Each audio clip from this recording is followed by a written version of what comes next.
Un des principaux aspects de cet arrêt est qu'il est planifié. Comparativement à l'arrêt précédent, la réparation de la fuite de la cuve qui était un arrêt forcé, il s'agit d'une situation complètement différente. Le réacteur NRU fonctionne plutôt bien depuis que nous avons commencé en août.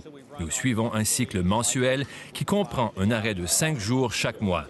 De plus, depuis le commencement, il y a 8 mois, nous avons répondu à 100% de la demande en isotope pour cette période.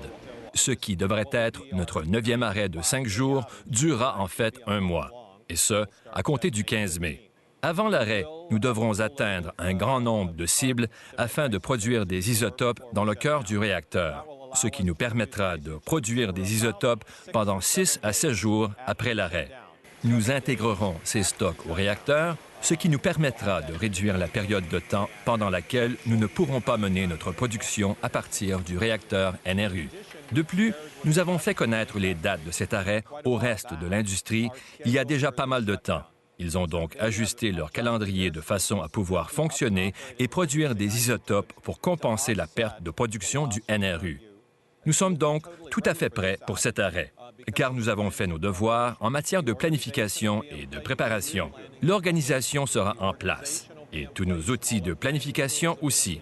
Nous démarrerons comme une machine bien rodée et exécuterons les travaux d'arrêt de façon très sécuritaire et efficace. Nous nous concentrerons sur les travaux qui nécessitent plus de 5 jours afin d'améliorer l'efficacité et la fiabilité du réacteur NRU de sorte qu'il puisse poursuivre ses activités pendant de nombreuses années. D'ailleurs, une des tâches importantes à faire est de mener de nombreuses inspections pour établir quelles sont les véritables conditions de certaines de ses composantes. Certaines d'entre elles ne sont accessibles que si le réacteur est arrêté pendant une période de temps aussi longue. Nous utiliserons ces renseignements pour prendre des décisions sur les travaux supplémentaires qui doivent être effectués lors des prochains arrêts, de sorte que le rendement du NRU soit sécuritaire et fiable. Dans le cadre de cet arrêt, nous entrerons dans les plus petits détails. C'est pourquoi nous devons faire preuve d'initiative lors de ces travaux.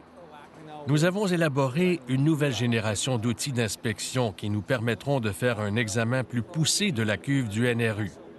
Grâce à cette plus grande précision, nous pourrons établir quel est l'état du réacteur.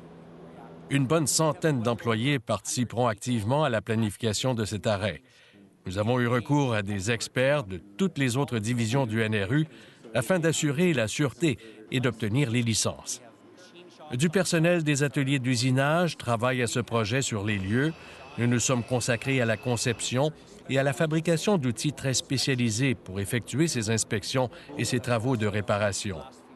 Au cours des quelques derniers mois, pendant des milliers d'heures, nous avons effectué des essais sur les outils, formé le personnel et mis à l'épreuve l'équipement afin d'exécuter toutes ces activités de façon sûre et d'être efficace au maximum pour pouvoir respecter notre horaire. Le NRU est un réacteur très sûr. Il est bien conçu.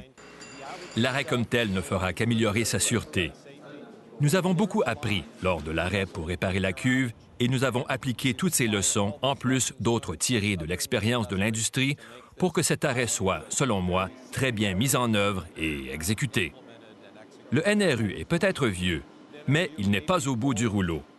Ce qui le maintient en forme, c'est justement toutes ces remises en état et remises à niveau, soit cet entretien préventif qui est effectué dans le cadre des arrêts.